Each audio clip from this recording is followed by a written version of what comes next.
When The Rock returned to confront Roman Reigns earlier this month, it was clear that WWE's plan at the time was a title match between the two, but that isn't the direction they're going in now. Instead, it's been confirmed that Roman Reigns will face Cody Rhodes in Philadelphia, but why exactly did WWE move away from their original plans? A tenured source who spoke to SE Scoops confirmed that The Rock's original plan was for a match with Roman, and the current situation was not what the Brahma Bull originally wanted to do. Shifting from The Rock to Cody as Roman's opponent was not part of some elaborate plan from the start, but rather a reaction by WWE to the massive backlash from wrestling fans. Instead of the good guy Rock we've been seeing for years, the Hollywood megastar has transitioned into a heel role, especially if his comments on Instagram are anything to go by. Sharing a video of himself slapping Cody Rhodes at the WrestleMania kickoff event, Rock told the fans that your hero f***ed around and that Cody found out not to mess with The Rock's family. The Rock added that the lines have been crossed and blurred and encouraged Cody to bring it, stating that we don't toe the mark for no one. In a separate post, Rock reiterated his comments about Cody finding out and told the American Nightmare, "You, your little friends, and all your crybabies have no idea what's coming." It's been a long time since fans saw a heel Rock in WWE, and it's proving to be a refreshing change. But why is the Great One so eager to return to the ring? After all, it's been over a decade since Rock's last full match in WWE, and his role as a Hollywood A-lister has certainly kept him busy over the years. According to The Rock himself, part of his desire to return to action is so that his daughters can watch him compete and fully understand and appreciate what he's doing in the ring. It's also believed that The Rock's commitment to joining TKO's board of directors includes working an unknown number of matches and that there are incentive bonuses built into his deal. Ultimately, The Rock being on WWE TV and in the ring will draw money, which will ultimately benefit him greatly, so expect to see much more of the most electrifying man in sports entertainment. Later this month, WWE will host its Elimination Chamber event in Perth, Australia, which will feature both a women and men's Elimination Chamber match. Recently, a WWE promotional image spoiled the entrance in the women's match, with Jade Cargill among those 6 superstars included, but it now looks like plans have changed. PW Insider reports that Cargill will no longer be in the women's chamber match, despite rumors of her winning a last chance battle royal for a spot in the match. As for the reason why Jade's been pulled, that's not publicly known at this time, but this isn't the first time plans have changed for the former AEW TBS champion. Jade was initially planned for Raw, but is now expected to compete on SmackDown going forward, but with Perth off the table, it remains to be seen when her second match as a WWE superstar will be. It was just a few weeks ago that WWE parted ways with Kevin Patrick, ending his brief tenure as SmackDown's lead announcer, and now another name from WWE's crew has been released. PW Insider were the first to report that Matt Camp, who served WWE for several years as the host of The Bump and various other content, was confirmed to have been released as of last week. Camp's exit comes as a surprise to many, as there's no clear explanation behind his release, and WWE has not issued any internal statements on the matter. Camp had been part of the company since September 2019, and throughout his tenure, consistently hosted every episode of The Bump, which didn't acknowledge his absence last week. He also appeared on several weekly shows for WWE, including Raw Talk and SmackDown Lowdown, and his final appearance was on the NXT Vengeance Day kickoff show.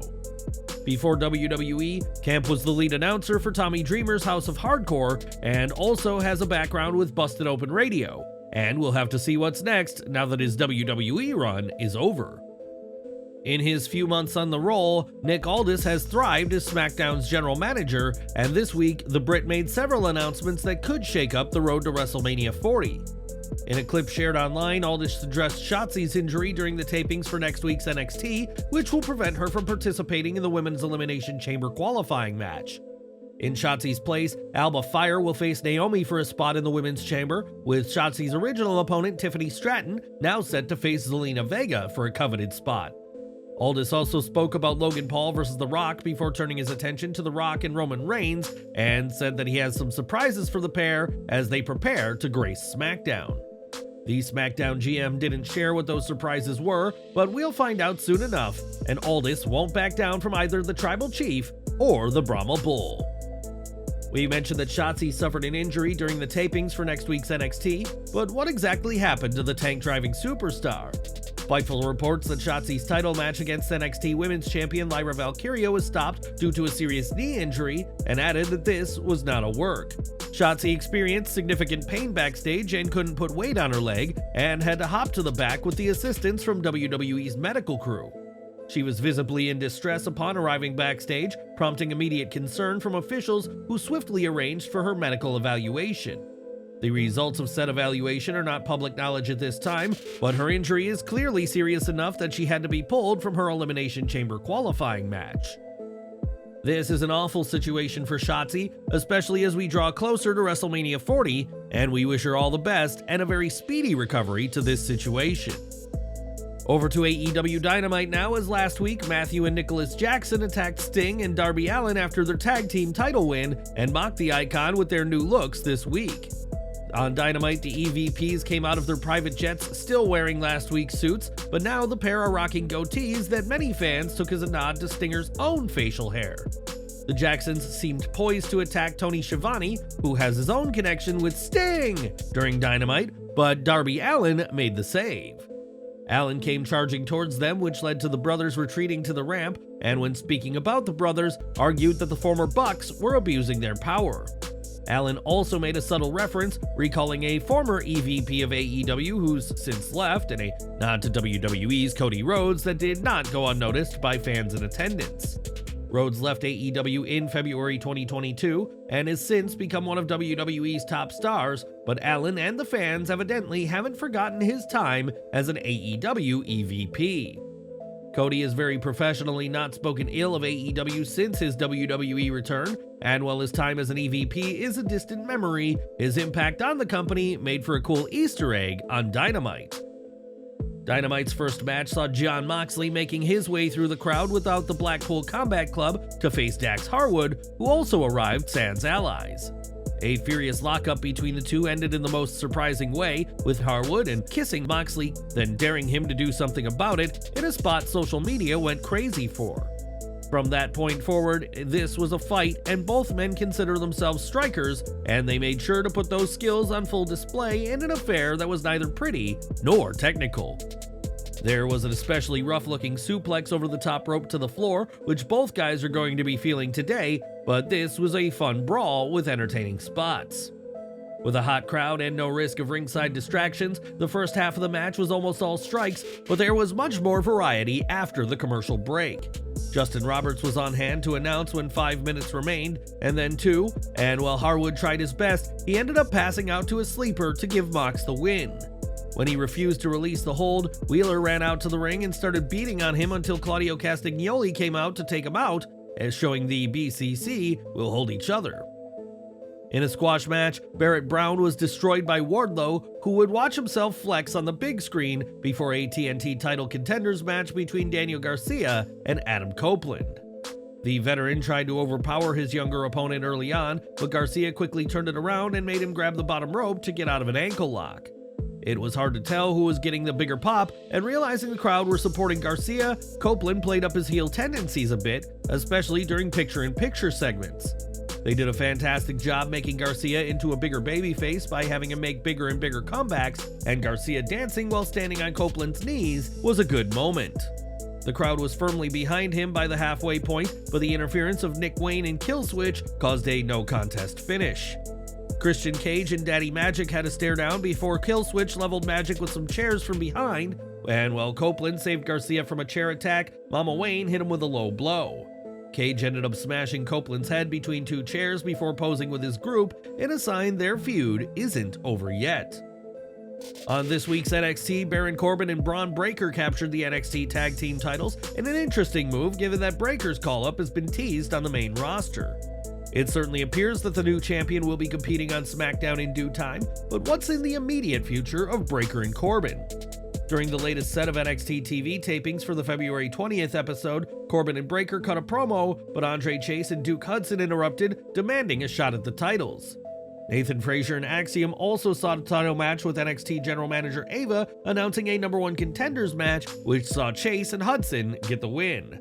Post-match, the Good Brothers attacked both teams. Judging by this turn of events, WWE is building to a 3-way match with the 3 teams for the NXT Tag titles. Such a high-profile match could likely be kept until NXT Stand and Deliver in April, meaning fans may have to wait until WrestleMania to see Breakker receive his long-awaited call-up.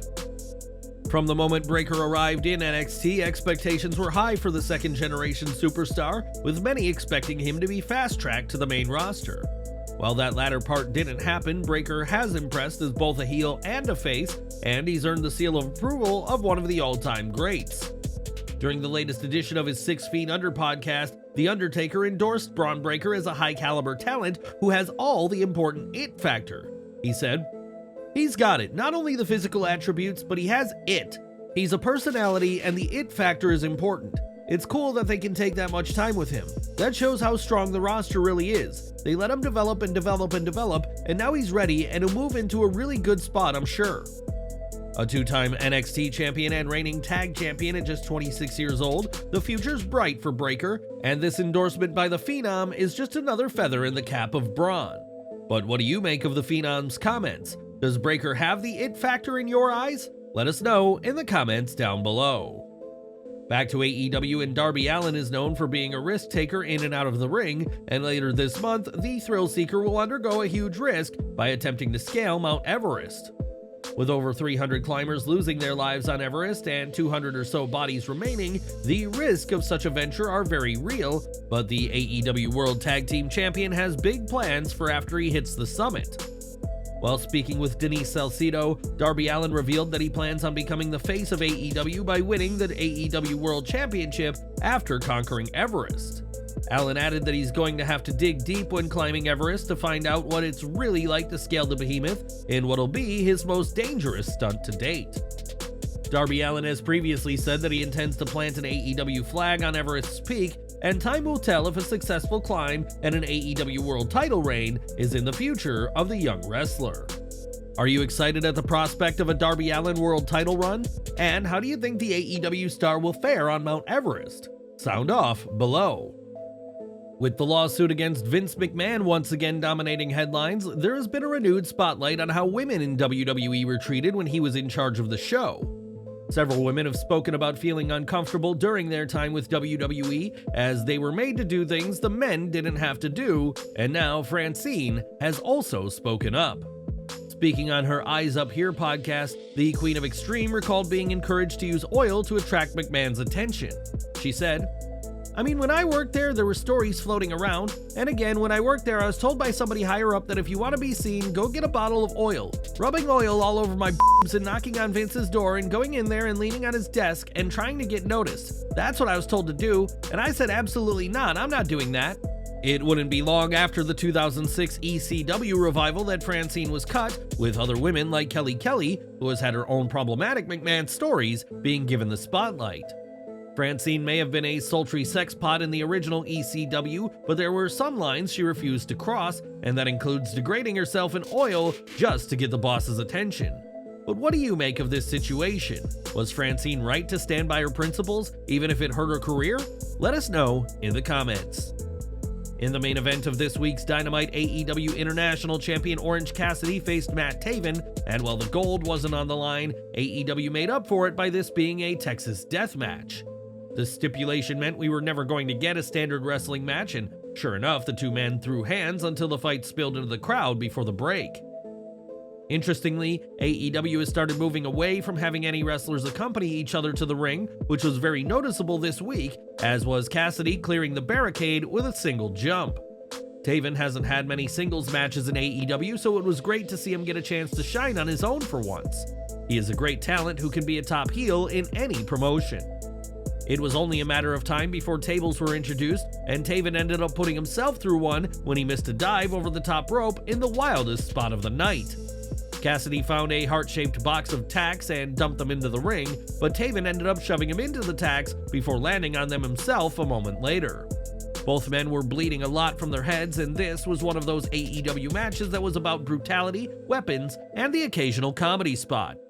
The Texas crowd loved it until Mike Bennett showed up to interfere, and a steel pipe-wielding Trent Beretta helped even the odds. In the end, Cassidy managed to get the win by knockout to end the show on a high note. Dynamite also saw a long segment with Samoa Joe, Swerve Strickland, and Adam Page that ended with Joe vowing to retain his title at Revolution before we got into Tony Storm's newest film. The next match saw Matthew and Nicholas Jackson take on Darius and Dante Martin with the AEW EVPs still wearing their bloody white suits from last week. With that said, some of those stains seemed unnaturally bright, and we have to wonder if the men formerly known as the Young Bucks added some fake blood to their apparel. Top Flight had a slight speed advantage, so both Martin brothers made sure to use it to gain an early advantage, but the Jacksons had plenty of classic heel tricks to get heat. With these men being the Bucks though, they were still cheered by some fans, all while Action Andretti watched on, and we hope downing a bottle of water isn't his whole personality. This was exactly the fast-paced match you would expect out of these four men. Their previous encounter was more exciting, but this one told a better story because the Bucks were the heels this time. After hitting a low blow, the Bucks finished off Darius with an EVP trigger for the win, in a predictable win that helped continue the heel turn for Nicholas and Matthew. In women's division action, Sky Blue was able to hold her own despite a considerable size disadvantage against Willow Nightingale, but it'd ultimately be Stokely Hathaway's distraction that gave Willow the win. And we're ending with WWE, which held its WrestleMania kickoff event last week, with top stars attending including Roman Reigns, The Rock, and Men's Royal Rumble winner Cody Rhodes. On the women's side of things, Becky Lynch and Rhea Ripley appeared, while Bianca Belair was around for interviews, but one name fans didn't get to hear from is Bayley. Despite having a guaranteed title match at WrestleMania, Bayley had no role at the kickoff event, and on Busted Open Radio, Mickie James called out WWE for snubbing the role model, saying, "I would have been a bit slighted. I felt like it was a bit of a slight in a sense, not just to the women's division, but to her. She's probably the best female worker there. I think that she's been a constant on programming." It was certainly a choice by WWE to feature the men's Royal Rumble winner, but not the women's, and similarly, the woman Bayley will challenge at WrestleMania, Io Sky, was also missing. This year will mark Bayley's first singles match at WrestleMania, and do you agree that she was slighted at the WrestleMania kickoff event? Share your thoughts down in the comments.